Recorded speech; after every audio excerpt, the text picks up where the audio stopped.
अभिनव के माता पिता उसे सब रटाते हैं, उसे कुछ पता नहीं है। नहीं, बिल्कुल वो पैसा ऐसा, लेने ऐसा का एक कुछ नहीं है, पैसा लेने ऐसा का एक कुछ नहीं जरिया है कि है। हम उसे कुछ रटाते उसके हैं। पेरेंट्स उसका बचपन बर्बाद कर रहे हैं, उसे कॉलेज स्कूल भेजना चाहिए, पढ़ाई की तरफ ध्यान। ये सारे आरोप बेबुनियाद हैं और इस अभी ये पूरा लाइमलाइट में है, पूरा देश बात कर रहा है, कुछ हो सकता है। आपको नहीं लगता कि अभी थोड़ा रुक जाना चाहिए, एक ब्रेक मार लेना चाहिए और उसको और पढ़ना चाहिए? अरे क्यों रुक जाना चाहिए, भक्ति तो हमें गर्भ से ही मिल जाती है। क्या आपने जीवन में कभी चिकन या नॉनवेज खाया है? मैंने ऑनलाइन पोएम सुनी थी और दोहरा दी थी।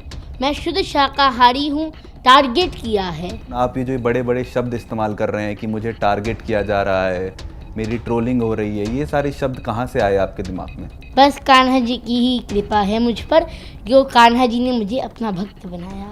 आपको क्या लगता है कि मैं उतना बेवकूफ़ इंसान हूँ कि मैं लॉरेंस बिश्नोई के नाम से एक कहानी रच दूंगा? यही आरोप लग रहा है आपके ऊपर? ये आरोप लग रहा है तो इसकी सच्चाई तो पुलिस ही बताएगी ना। हमारे पास 1000 से ज़्यादा नंबर्स होंगे जिससे हमें धमकियाँ मिली हैं। क्या धमकियाँ मिली? मार देंगे।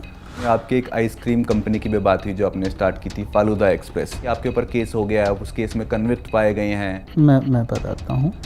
आपने क्यों 7 यूट्यूबर्स के खिलाफ FIR दर्ज की है, इसके पीछे का कारण क्या है? जब तक वो मुझे मोटा टोटा बोलते थे तब तक मुझे लगता था ये अपने व्यूज कमा रही हैं, पर अब तो बात मेरी भक्ति की आ गई है ना। यदा यदा हि धर्मस्य ग्लानिर्भवति भारत अभ्युत्थानम् अधर्मस्य तदात्मानं सृजाम्यहम्। मेरा नाम है नमन यादव। अभिनव अरोड़ा बहुत दिनों से ये कंट्रोवर्सी में चल रहे हैं। इनके पेरेंट्स ने रिसेंटली 7 यूट्यूबर्स के खिलाफ FIR फाइल की है। क्या है पूरी कंट्रोवर्सी, क्यों है ये लाइमलाइट में? आइए बात करते हैं अभिनव अरोड़ा से, उनके पिताजी से, तरुण राज अरोड़ा से। राधे राधे। बहुत बहुत शुक्रिया अभिनव ANI से बात करने के लिए। सर आपसे ही स्टार्ट करता हूँ मैं। क्या पूरी कंट्रोवर्सी है, आपने क्यों 7 यूट्यूबर्स के खिलाफ FIR दर्ज की है, इसके पीछे का कारण क्या है? देखिए, सोशल मीडिया पर ट्रोलिंग बहुत पहले से चल रही थी। कुछ लोग अभिनव की बोली को तोतला कहते थे, कुछ लोग उसके मोटापे पर तंज कसते थे, तो यहाँ तक सब कुछ ठीक था। लेकिन एक समय ऐसा आ गया जब झूठे इल्ज़ाम लगने लगे, उसकी भक्ति को नकली बताया जाने लगा, उसकी ट्रोलिंग इस तरह से होने लगी कि कोई और बच्चा होता तो शायद वो पूरी तरह डिप्रेशन में जा चुका होता।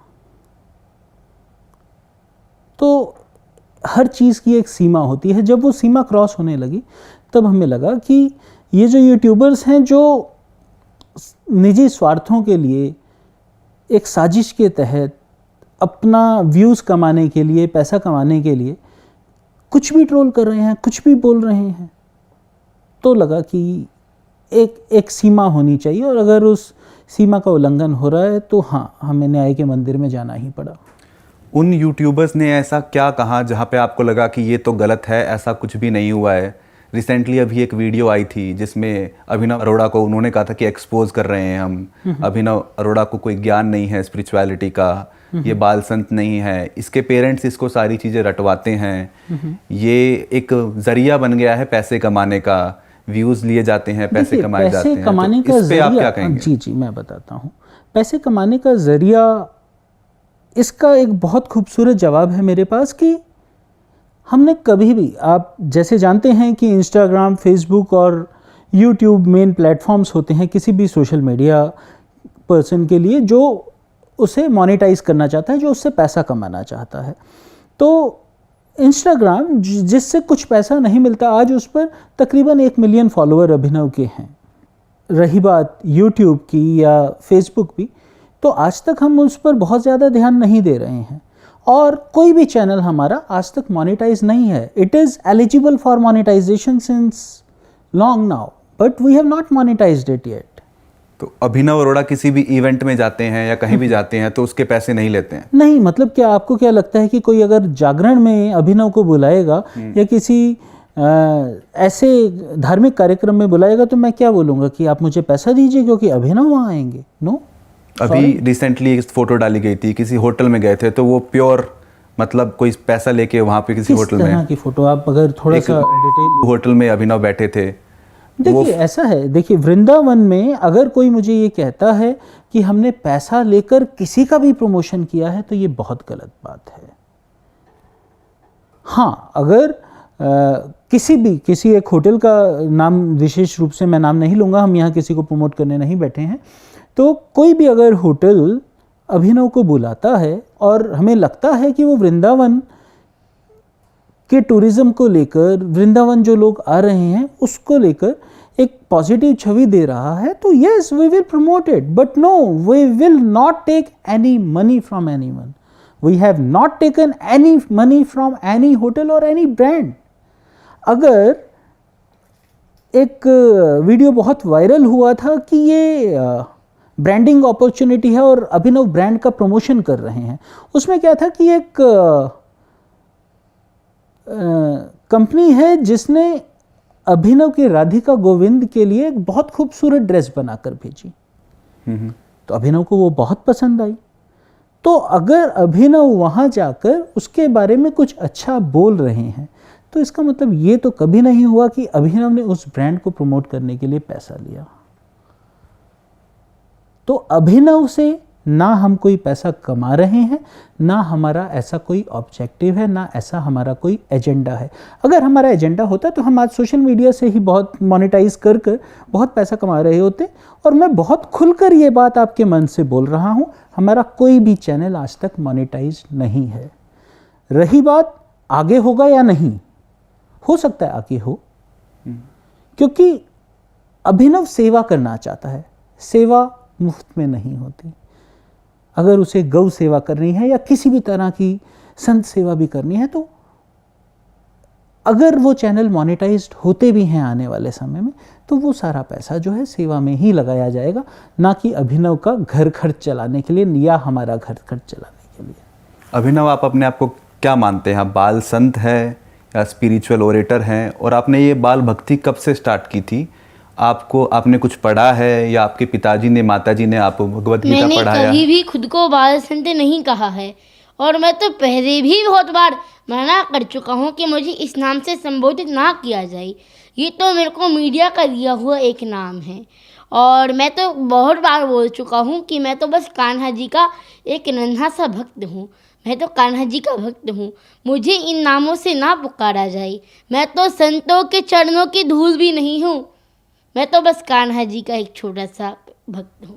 तो आप जो राम स्तुति गाते हैं, आप जो ये टीचिंग्स गाते हैं, आप जो श्लोक गाते हैं, वो सब आपने पढ़े हैं, पढ़ाए गए हैं आपको? आपने कैसे आपको वो याद हुए? हाँ, मैं शास्त्रों का अध्ययन करता हूँ और आध्यात्मिक शिक्षा भी मैं देता हूँ. आपके पेरेंट्स ने या आपके पिताजी ने कभी आपको कहा कि नहीं वीडियो बनाओ, यहीं पे खड़े रहो, वीडियो बनाओ? ऐसा कुछ हुआ? आपको लगा नहीं पापा मैं वीडियो नहीं बनाऊंगा, मेरा मन नहीं कर रहा है, ऐसा कभी हुआ है? या मैं जो भी करता हूँ अपने मन से करता हूँ, अपने दिल से करता हूँ. जो भी मैं आप सबको बोल रहा हूँ, जो भी मैं आपको बोल रहा हूँ, ये मुझे सिखाए हुए रटाए हुए नहीं होते. ये मैं अपने मन से बोलता हूँ, अपने दिल से बोलता हूँ. हाँ, मेरे मैया और पिताजी मुझे सपोर्ट करते हैं, और मेरे लिए बहुत सौभाग्य की बात है कि मुझे ऐसे मैया और पिताजी मेरे हैं जो मुझे मेरी भक्ति को सपोर्ट करते हैं. अभी जो आपको ट्रोल किया जा रहा है सोशल मीडिया पे कि देखिए भाई अभिनव अरोड़ा को तो कुछ पता नहीं है, फिर भी वो ये नाच गाना कर रहा है, भक्ति की बात कर रहा है, वो कैपेबल नहीं है, मतलब वो क्वालिफाई नहीं है इस चीज़ के लिए और उसे ये सब नहीं करना चाहिए. आपने जब ये सुना, आपने ये सब वीडियो देखी, तो आपने पापा को बताया, कैसा लगा आपको? आपने कुछ देखा अपना वीडियो जिसमें लोग आपको ट्रोल कर रहे हैं, लोग आपका मजाक उड़ा रहे हैं, आपके पहनावे का मजाक उड़ा रहे हैं, आपकी बोली का मजाक उड़ा रहे हैं, आपके वजन का मजाक उड़ा रहे हैं? आपने ऐसी कोई वीडियो देखी अपने खिलाफ? जब तक वो मुझे मोटा टोटा बोलते थे, तब तक मुझे लगता था ये अपने व्यूज़ कमा रही हैं. पर अब तो बात मेरी भक्ति की आ गई है ना, हम कब तक सहन करेंगे? तो अब हम कोर्ट जा रही हैं, कानून के अनुसार कार्यवाही कर रही हैं. सर, आप पे है ना ये आरोप लगता रहता है कि ये बहुत सारे इंटरव्यूज़ में ये देता है, बहुत सारे पॉडकास्ट ही देता है, इसके सारे के सारे जवाब जो हैं वो एक जैसे ही रहते हैं कि आपकी दिनचर्या क्या है. जो वीडियो वायरल हुआ था जिसमें उस इंसान ने क्लेम किया था कि मैं अभिनव अरोड़ा को एक्सपोज कर रहा हूँ, उसमें इंसान ने कहा था सर आप सुबह कितने बजे उठते हैं? हाँ, ये सारी मैं एक सवाल आपसे पूछना चाहता हूँ, आप सुबह कितने बजे उठते हैं? नहीं, तो मैं आप पे आरोप लग रहा था ये कि आप जो सारे सवाल थे, सारे जवाब थे, वो सारे इंटरव्यूज में एक जैसे ही होते हैं. सर, वो आपने इसको रटा रखे हैं. अगर कोई इनसे पूछेगा कि आप सुबह कितने बजे उठते हैं और इनका वो एक नित्य नियम है कि ये सुबह 3:30 बजे उठते हैं, तो हर जवाब का सवाल तो 3:30 बजे ही होगा. अगर एक सवाल होगा कि आप स्कूल जाते हैं, तो सवाल का जवाब तो यही दिया जाएगा कि हाँ जी मैं स्कूल जाता हूँ। ऐसा थोड़ी है कि 4 अलग पॉडकास्ट होंगे या 4 अलग लोग सवाल पूछेंगे तो सवाल का जवाब बदल जाएगा। एक 10 वर्ष के बच्चे से आप क्या अपेक्षा रखते हैं कि वो अलग अलग तरह से 4 तरीकों से एक सवाल का जवाब दे? अभिनव अरोड़ा स्कूल जाता है क्या नहीं जाता है अभी ये? अभिनव बिल्कुल अपनी आध्यात्मिक शिक्षा भी ले रहा है, अपनी भौतिक शिक्षा भी ले रहा है, दोनों चीज़ें ये ले रहा है। बट हाँ, जो अभी ट्रोलिंग हुई है उस वजह से ये स्कूल नहीं जा पा रहा है, बट अभी घर से ही आध्यात्मिक और भौतिक शिक्षा ली जा रही है। क्या आपके मन में कभी ये विचार आया कि अभिनव को इन सब चीज़ों में पढ़ना नहीं चाहिए था और पहले अपनी शिक्षा पे ध्यान देना चाहिए था? देखिए, अभिनव का शिक्षा पर ध्यान आज भी है। He is a bright student. आज भी उसका मानना है कि स्कूल की पढ़ाई भी उतनी ही ज़रूरी है जितनी आध्यात्मिक शिक्षा ज़रूरी है। हाँ, वो गुरुकुल जाना चाहता है, वो गुरुकुल जाना चाहता है, बट नहीं, आज की डेट में वो गुरुकुल नहीं जा पा रहे। बट यस, वो आध्यात्मिक शिक्षा भी ग्रहण कर रहा है। अभिनव, आप जाना चाहते हैं स्कूल? हाँ जी, मैं स्कूल भी जाता हूँ और वहाँ से भौतिक ज्ञान देता हूँ और आध्यात्मिक ज्ञान भी मैं साथ में देता हूँ, क्योंकि भौतिक ज्ञान और आध्यात्मिक ज्ञान दोनों ज्ञान जरूरी हैं। जब आपके पास बहुत सारे लोग आते हैं कि अभिनव हमें आपके साथ फ़ोटो खिंचवानी है, सेल्फी लेनी है, या हमें आपसे बात करनी है, हाथ मिलाना है, तो आपको कैसा लगता है कि ये मुझसे ऐसा सब क्यों कर रहे हैं? कोई वजह, मतलब आपको लगता है कि मेरा ज्ञान उन तक पहुंच रहा है, जो मैं बातें बोल रहा हूँ वो वायरल हो रही है? क्या वजह, आपको क्यों लगता है कि इतने सारे लोग आपसे मिलना चाहते हैं या फ़ोटो खिंचवाना चाहते हैं? मुझे इस बात का कोई भी भ्रम नहीं है। मैं आपको एक कहानी के माध्यम से समझाता हूँ। एक हाथी था। जब भी राजा शहर में निकलता वो हाथी पर बैठ के निकलता था, तो लोग प्रणाम करते थे, सलाम करते थे। तो हाथी को भी बहुत भ्रम होता था कि सब मुझे सलाम कर रहे हैं, सब मुझे प्रणाम कर रहे हैं। तो एक समय आया जब राजा की मृत्यु हो गई, तो हाथी शहर में निकला तो हाथी को कोई प्रणाम ही नहीं कर रहा था, हाथी को कोई सलाम ही नहीं कर रहा था। तो हाथी चिंतित, अब मुझे कोई प्रणाम क्यों नहीं कर रहा, अब मुझे कोई सलाम क्यों नहीं कर रहा। फिर हाथी को पता चला लोग प्रणाम मुझे नहीं कर रहे थे, बल्कि मेरे ऊपर बैठे हुए उस राजा को कर रहे थे। तो मुझे इस बात का कोई भी भ्रम नहीं है। जो भी मेरे साथ फॉलोवर हैं, जो भी मेरे साथ फ़ोटो खिंचवाते हैं, मैं उनको समझता हूँ कि वो मेरे ठाकुर जी के फॉलोवर हैं, वो मेरे ठाकुर जी के फ़ैन हैं। आपको कृष्णा जी की, श्री और कृष्ण उस की, समय मुझे खुशी होती है और वो खुशी मैं अपने कान्हा जी के चरणों में समर्पित कर देता हूँ। आपको श्री कृष्ण जी की, कृष्णा जी की क्या ऐसी टीचिंग है, क्या ऐसी बात है जो आपको बहुत पसंद आती है, जो आप लोगों तक पहुंचाना चाहते हैं? कर्म करते रहो, फल की चिंता मत करो। कर्म करते रहो, फल तो आपको एक दिन अवश्य मिलेगा। काम करते चलो, नाम जपते चलो, हर समय कृष्ण का ध्यान करते चलो। याद आएगी उनको कभी ना कभी, कृष्ण दर्शन तो देंगे कभी ना कभी। क्या आपने जीवन में कभी चिकन या नॉनवेज खाया है? वो वीडियो लॉकडाउन का है और मैंने ऑनलाइन पोयम सुनी थी और दोहरा दी थी। मैं शुद्ध शाकाहारी हूँ, मैं प्याज लहसुन भी नहीं खाता।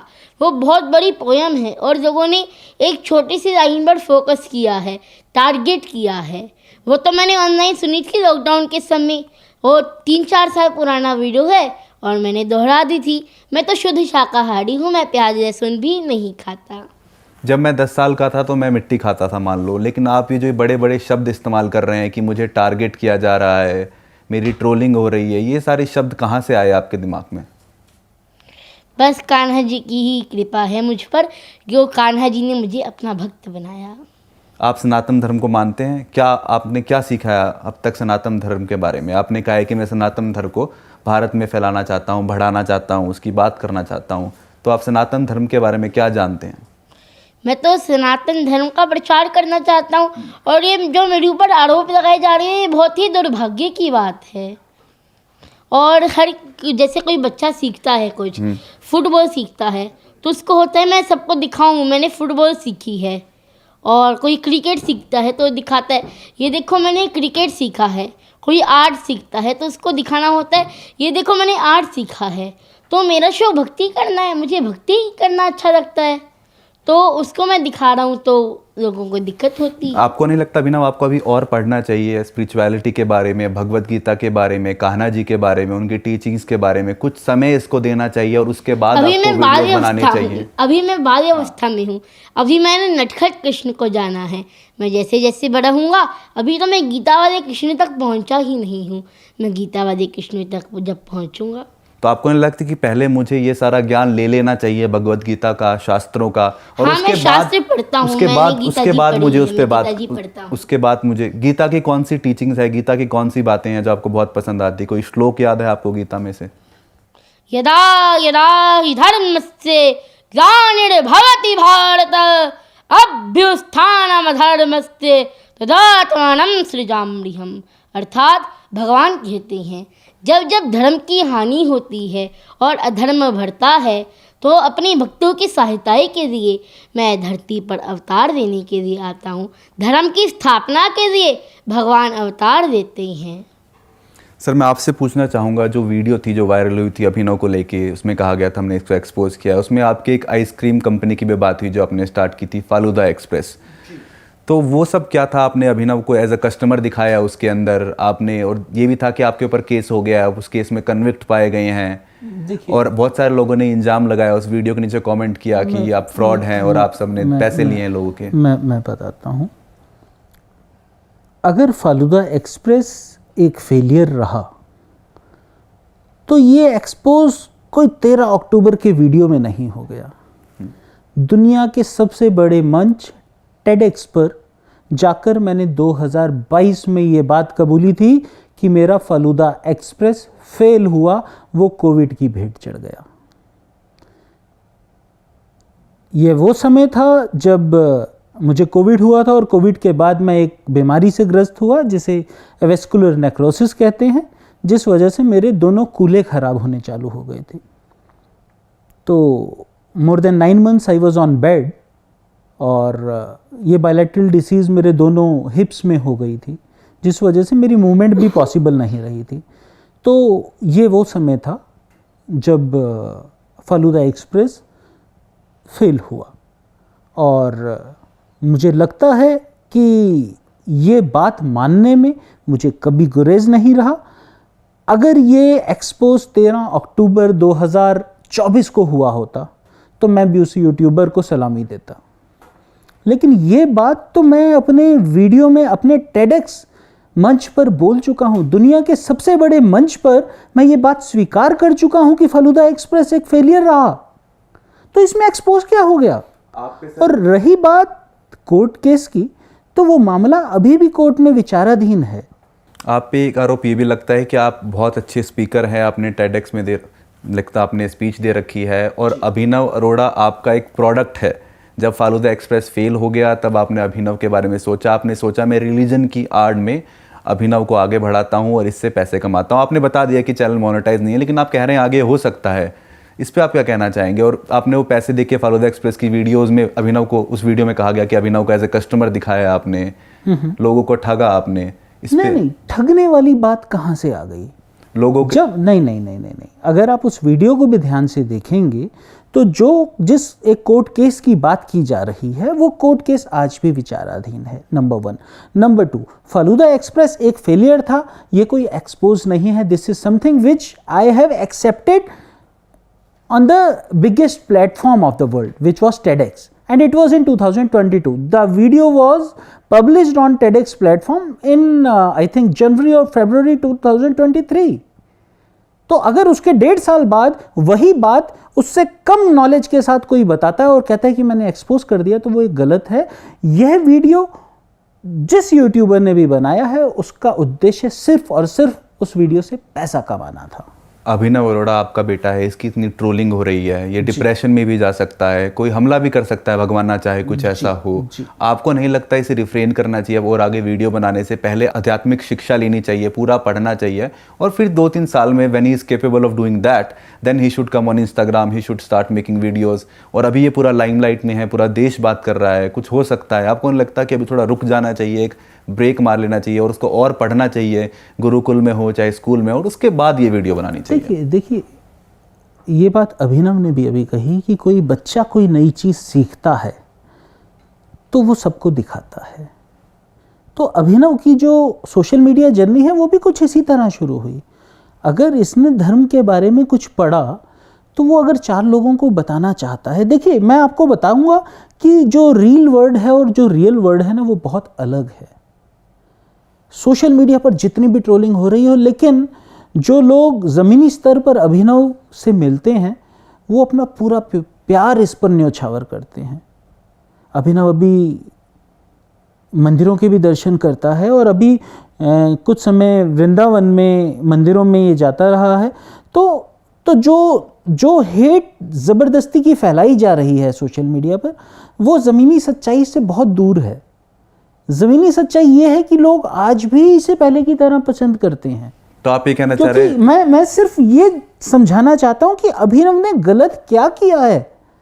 अभिनव ने गलत क्या किया है, मतलब हेट फैलाई जा रही है, बातें की जा रही हैं। अभिनव ने क्या किसी को गाली दी?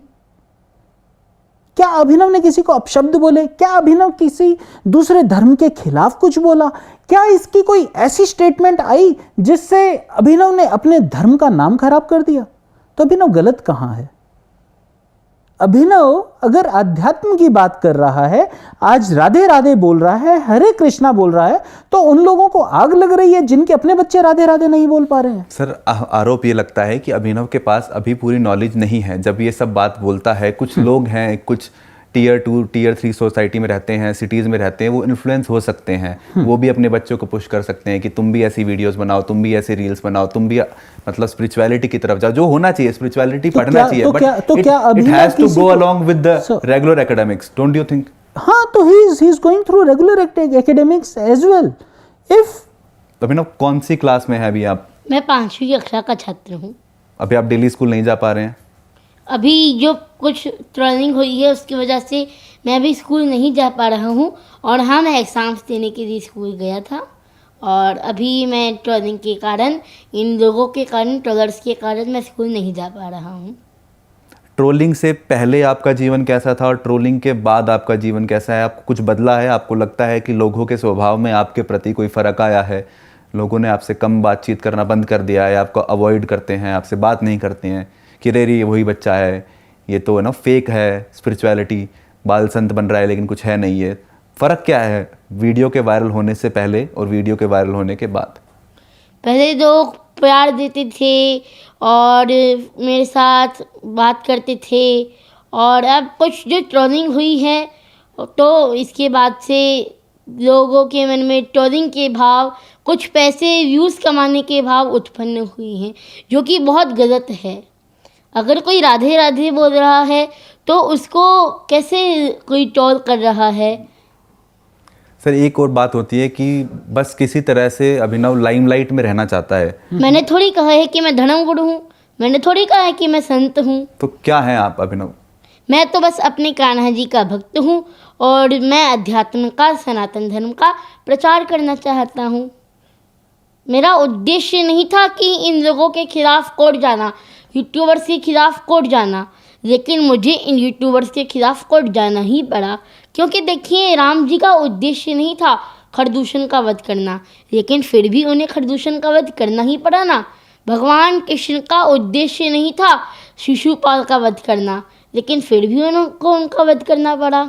ये सब जो आप बोल रहे हैं कि राम जी ने इसका वध किया, श्री कृष्ण ने इसका वध किया, ये सब आपने कहाँ पढ़ा, कहाँ सीखा, या कैसे आया आपके दिमाग में ये सब? मैंने बताया, मैं शास्त्रों का अध्ययन करता हूँ, मैं ग्रंथ पढ़ता हूँ। कौन से ऐसे शास्त्र हैं जिनका आप अध्ययन करते हैं, जिनको आप पढ़ते हैं? मैंने भागवत जी पढ़ी है, भक्तमाल पढ़ी है, गीता जी पढ़ी है। आप लगातार इन सब का अध्ययन करते हैं, कभी कभी करते हैं, कैसे करते हैं आप बताइए थोड़ा। मैं शास्त्रों का अध्ययन करता रहता हूँ। सर लॉरेंस बिश्नोई वाली बात हो रही थी कि ये आप पे बहुत बार चर्चा होती है कि आप चाहते हैं कि अभिनव किसी तरह लाइमलाइट में रहे। लॉरेंस बिश्नोई की गैंग ने अलेजेडली एक पॉलिटिशियंस की किलिंग करवाई थी। उसके तुरंत 1-2 दिन बाद आपकी तरफ से, आपकी वाइफ की तरफ से ये बयान आया कि आपको भी लॉरेंस बिश्नोई की धमकी आई है। तो आपको क्या लगता है कि मैं उतना बेवकूफ़ इंसान हूं कि मैं लॉरेंस बिश्नोई के नाम से एक कहानी रच दूंगा? यही आरोप लग रहा है आपके ऊपर। ये आरोप लग रहा है, तो इसकी सच्चाई तो पुलिस ही बताएगी ना। क्या आपको उसके बाद पुलिस प्रोटेक्शन मिली है? जी हाँ, हमें जिस दिन ये प्रॉब्लम हुई थी उसी दिन रात को हमें मथुरा पुलिस ने प्रोटेक्शन दे दी थी, बट वो जो पूरा मुद्दा है 28 तारीख को कोर्ट केस के बाद ही हुआ था। अब इसमें सच्चाई क्या है ये पुलिस देख रही है। जो मुझे पता लगा है वो ये पता लगा है, जो पुलिस ने कॉल्स ट्रेस की हैं वो पीओके के आसपास कोई लोकेशन ट्रेस की है, और पुलिस का कहना यही, क्योंकि it is not just one call, it is not just one. कितनी कॉल्स आई थी आपको? कॉल में क्या बोला था, क्या धमकी दी थी? अगर आप पूरा बता पाएं। हमारे पास 1000 से ज्यादा नंबर्स होंगे जिससे हमें धमकियां मिली हैं, शायद उससे भी अधिक। और क्या धमकियां मिली? मार देंगे, क्यों? काट देंगे, आप धर्म का नाम खराब कर रहे हो। मैंने आपको बताया ना कि यह एक प्रोपेगेंडा है। आपको क्या लगता है कि अचानक से कोई आया और अभिनव के पीछे पड़ गया? इतना दिमाग तो हर कोई रखता है कि ये एक प्रोपेगेंडा के तहत चलाया गया अभियान है। आपको ऐसा क्यों लगता है कि अभिनव को ही टारगेट किया जा रहा है? बहुत सारे बच्चे हैं जो स्पिरिचुअल लीडर्स बोलते हैं अपने आप को, बाल संत बोलते हैं, बहुत सारे अलग भी स्पिरिचुअल लीडर्स हैं। अभिनव ने तो कभी स्पिरिचुअल लीडर खुद को कहा भी नहीं तो है। इसी को क्यों टारगेट किया जा रहा है? What is the reason behind that you claim that he is being targeted, quote unquote? Why he is being targeted? देखिए, बहुत सारी चीजें हैं। लाइमलाइट में अभिनव रहा है, अवार्ड्स कुछ मिले हैं, ये सब चीजें हैं। हो सकता है कुछ लोगों को ना बच रही हो। और सबसे बड़ी बात ये है कि आज लोगों को ये समझ आ गई कि अभिनव के अगेंस्ट कुछ बोल दो ये वीडियो चल जाएगी। तो यूट्यूबर्स को ये एक बहुत इजी एक्सेस मिल गया कि अभिनव के खिलाफ वीडियो बना दीजिए और ये वीडियो तो चलना ही चलना है। तो जो भी यूट्यूबर्स ने बोला है, जो भी उन्होंने क्लेम किया है कि अभिनव के माता पिता उसे सब रटाते हैं, उसे कुछ पता नहीं है, नहीं, बिल्कुल वो पैसा ऐसा, लेने का ऐसा एक कुछ नहीं है, पैसा लेने ऐसा का एक कुछ नहीं जरिया है कि है। हम उसे कुछ रटाते उसके हैं। पेरेंट्स उसका बचपन बर्बाद कर रहे हैं, उसे कॉलेज स्कूल भेजना चाहिए, पढ़ाई की तरफ ध्यान दीजिए। चाहे आप बोल रहे हैं कि ये सारे आरोप गलत हैं, ये सारे आरोप बेबुनियाद हैं और इसका दूर दूर तक वास्तविकता से कोई मतलब ही नहीं है। एक और वीडियो वायरल हुआ था सर, जिसमें राम भद्राचार्य जी ने बोला था अभिनव को कि नीचे उतर जाओ, मर्यादा है मेरी। जी, तो वो क्या हुआ था? ये रील वहां पे जा रहा है, रील बना रहा है, आप लोगों की तरफ, शायद आप या आपकी वाइफ ऑडियंस में थी, आपकी तरफ देख रहा है। अभिनव इस बारे में ज्यादा अच्छे से बता क्या हुआ था पाएंगे उस टाइम? क्योंकि मैं उस समय वहां पर मैंने आपका available इंटरव्यू नहीं देखा, आपने बोला है कि नहीं। अगर देश के इतने बड़े संत जगतगुरु श्री रामभद्राचार्य जी ने मुझे डांट भी दिया तो इसको इतना बड़ा मुद्दा क्यों बनाया जा रहा है? उन्होंने आपको बोला कि आप मूर्ख हैं। जी, तो इतने बड़े संत के मुख से मूर्ख का भी एक आशीर्वाद ही तो है। महर्षि वृद्धराज जी को भी उनके गुरु ने मूर्ख कहा था। उस टाइम हुआ क्या तो था? अगर इतने बड़े संत ने मुझे मूर्ख कहा, मुझे डांटा, तो इसमें ऐसी क्या बड़ी बात हो गई? उस टाइम हुआ क्या था? आपको किसी ने बोला था कि वहां और पास जाओ, उनके और वो वीडियो कथा- बनाओ, रील बनाओ? हुआ क्या था वो उस कथा समय? इंद्रेश महाराज जी के आवास पर हुई थी, जब मुझे जगतगुरु रामभद्राचार्य जी के मंच पर मैंने राम जी के नाम का जयकारा लगा दिया था, जिससे कि मंच की गरिमा भंग हुई और उसके बाद मैं अपने अंदर सुधार भी लाया। और इतने बड़े संत महाराज जी के मुख से अगर मुझे डांट पड़ी, उन्होंने मुझे नीचे जाने को कहा, मुझे मूर्ख कहा, तो ये तो मुझे आशीर्वाद स्वरूप मैंने पाया है। आपने अपने कभी पिताजी को, अपने पापा या मम्मी को बोला कि अब मुझे वीडियो नहीं बनाना है, मुझे डर लगता है, इतनी मेरी ट्रोलिंग हो रही है, आप बोल रहे हैं कि मुझे टारगेट किया जा रहा है? नहीं, आपने मैं बोला धर्म कि- का प्रचार करना चाहता हूँ और मैं सदैव भक्ति में रहते हुए, ब्रज में रहते हुए राधा कृष्ण का जाप करना चाहता हूँ और मेरा पूरा जीवन भक्ति को समर्पित है। आपको डर नहीं लगता कोई आप पे कुछ हमला कर सकता है या और कुछ हो सकता है आपको लेके? डर नहीं लगता आपको? देखिए, अब ये जो ट्रोलिंग हुई है तो इस पर जो हुआ ये तो बहुत ही गलत हुआ। सर, एक अच्छा वक्ता बनने से पहले एक अच्छा श्रोता बनना बहुत ज़रूरी होता है।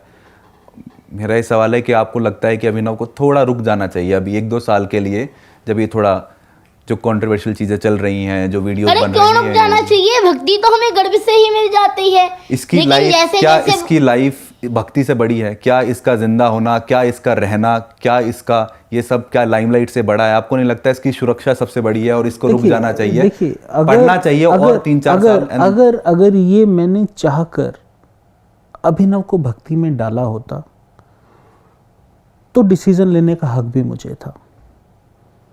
तो जैसे अभिनव का कहना है कि उसे भक्ति खुद मिली है, तो शायद मैं बहुत बड़ा पापी कहलाऊंगा अगर मैं उससे ये सब चीज़ें छीन लूँ या उसे भक्ति से दूर कर दूं। और शायद ये उन स्वार्थी यूट्यूबर्स के लिए तमाचा होगा कि वो ऐसे ही भक्ति करता रहे और ऐसे ही प्रभु का गुणगान करता रहे।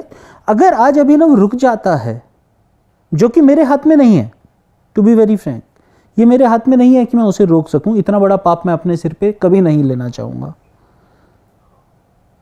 तो अगर आज अभिनव रुक जाता है तो ये तो उन स्वार्थी यूट्यूबर्स की जीत हो गई जिन्होंने निजी स्वार्थों के लिए अभिनव के खिलाफ वीडियोस बनाए बिना उसका पक्ष जाने। क्या उन्होंने वीडियो डालने से पहले अभिनव से उसका पक्ष जाना? Answer is no. अगर अभिनव अपने पिता की तरह बोलता है तो मैं आपसे प्रश्न करता हूं कि क्या ऐसा कोई इंसान है जो 8-10 साल की उम्र में अपने माता पिता से सीखता ना हो? YouTube के वीडियोस में बोला गया कि अभिनव अपने पिता की तरह देखो कहानियां सुनाकर, एग्जाम्पल्स देकर अपनी बात रखता है। तो अगर अभिनव को मेरी कोई बात पसंद आई, जैसे मैं कहानी के माध्यम से कोई बात समझाता हूँ, तो अभिनव को भी लगता है कि हाँ, एग्जाम्पल्स के साथ समझाई हुई बात आपको ज़्यादा समय तक याद रहती है। तो अभिनव ने भी ऐसा करना चालू किया। अभिनव भी अब अपनी बातें एग्जाम्पल्स के साथ, कहानियों के माध्यम से, लीलाओं के माध्यम से समझाता है। तो अगर वो कुछ सीख रहा है अपने पिताजी से, जिसमें गाली देना नहीं है, जिसमें कोई अपराध नहीं है, जिसमें किसी धर्म के खिलाफ कुछ नहीं कहा, जिसमें अपने धर्म का कुछ गलत नहीं बोला जा रहा, तो उसमें गलत क्या है?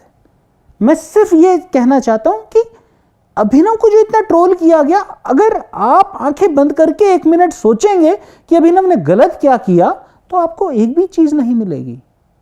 क्या राधा नाम लेना गलत है? क्या हरे कृष्णा बोलना गलत है? और अगर अभिनव की कोई गलती हुई भी हो तो मुझे लगता है कि राधा नाम का जो वो जाप करता है वो उन सब गलतियों से ऊपर है। अभिनव, आपकी क्या उम्र थी? किस उम्र में आपको लगा कि मैं तो भक्त बनना चाहता हूँ, कृष्ण जी का भक्त बनना चाहता हूँ, राधा जी का भक्त करना चाहता हूँ और अपना जीवन इसी को समर्पित करना चाहता हूँ? भक्ति तो हमें गर्भ से ही मिल जाती है, लेकिन जैसे जैसे बच्चा बड़े होने लगता है वो संसारिक जीवन में अपना आनंद खोजने लगता है। वो ये भूल जाता है कि सच्चा आनंद तो प्रभु की भक्ति में ही है। जैसे हम बाज़ार से एक बर्तन खरीदते हैं, वो बिल्कुल चमक रहा होता है, लेकिन जैसे जैसे हम उसका उपयोग करते हैं वो मैला होने लगता है, काला होने लगता है। लेकिन अगर हम उसको शुद्ध करके रोज़ धोएं तो वो मैला ही नहीं होगा।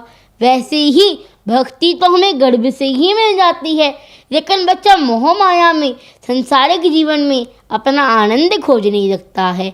अगर बच्चा सोच दे कि मुझे भक्ति ही करनी है तो आप भक्ति के मार्ग पर बने रहेंगे। आपका क्या मैसेज होगा जिन्हें आप कह रहे हैं वो ट्रोलर्स हैं और अभिनव को टारगेट कर रहे हैं, इसे निशाना बनाया जा रहा है?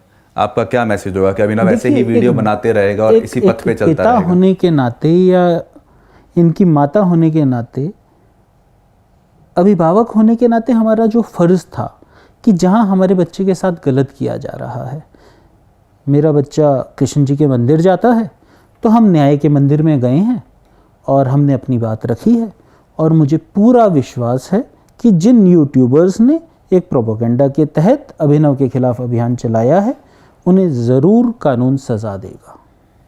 अभिनव, आप क्या कहना चाहेंगे जिन्हें आप कह रहे हैं कि आपको ट्रोल किया जा रहा है, आपको निशाना, क्या आपका मैसेज होगा? क्या आप उनको बोलना चाहेंगे ट्रोलर्स को?